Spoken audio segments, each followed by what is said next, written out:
करेंगे।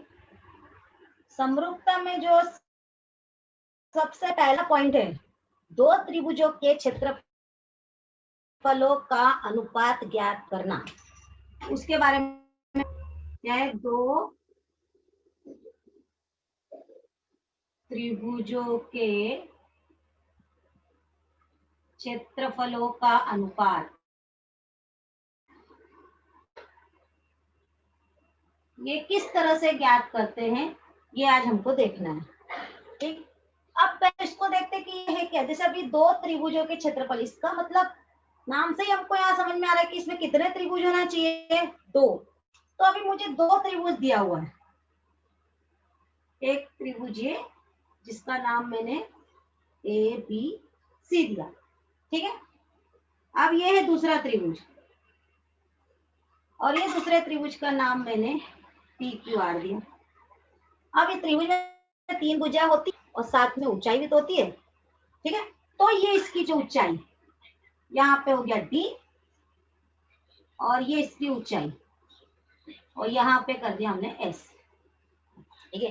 दो त्रिभुज है मेरे पास में। अभी ये देखो, ये जो है पहले त्रिभुज का जो आधार है वो बीसी हो गया, ऊंचाई एडी हो गई। दूसरे त्रिभुज का क्यूआर हो गया, ऊंचाई पीएस हो गई। दो त्रिभुज तो हो गए मेरे पास में। अब हमें क्या करना है, क्षेत्रफल। तो आपको मालूम है का प्रमेय क्या हो, सॉरी, त्रिभुज के क्षेत्रफल का सूत्र क्या होता है। त्रिभुज का क्षेत्रफल सूत्र आपको याद रखना है, 1/2 आधार गुणे ऊंचाई। ये सूत्र होता है ना, सबको याद है ये वाला सूत्र। अब इसी सूत्र पर आधारित है हमारा ये वाला चैप्टर। अब यहाँ दो त्रिभुज है, इसलिए हमको दोनों त्रिभुजों का क्षेत्रफल निकालना पड़ेगा। और इतना बड़ा त्रिभुज का क्षेत्रफल लिखने से अच्छा हम उसको शॉर्टकट में लिखते हैं, एरिया ट्रायंगल ए। अभी जैसे इसका बीसी ए बी सी है ना, इसी तरह से इसका एरिया निकालना रहेगा। तो इसको कैसे लिखेंगे, area of P Q R, मतलब त्रिभुज का क्षेत्रफल को हम लिख सकते हैं। आगे क्या है, इसका अनुपात। अनुपात मतलब होता है बटे में। तो ये लो, दोनों त्रिभुज के क्षेत्रफल को मैंने बटे में कर दिया, area of triangle P Q R हो गया। अब देखो, ये है ए बी सी का क्षेत्रफल, यही है ना।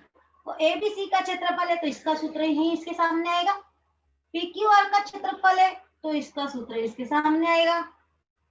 तो चलो अभी त्रिभुज ए बी सी का क्षेत्रफल 1/2 आधार गुणे ऊंचाई।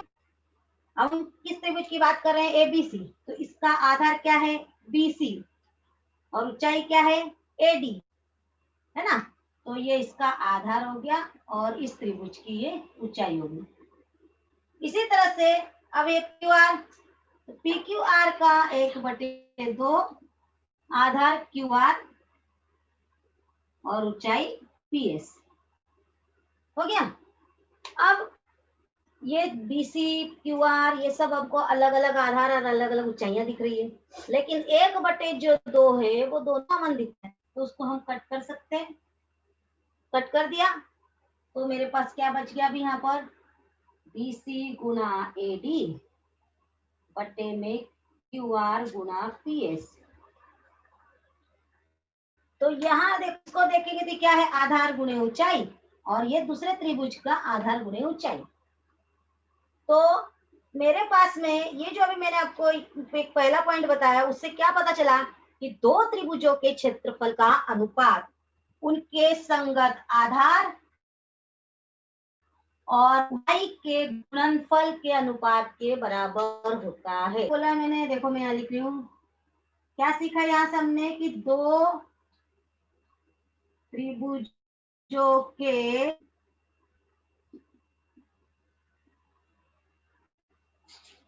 क्षेत्रफलों का अनुपात, यहाँ पर देखो ये क्षेत्रफल का अनुपात उनके आधार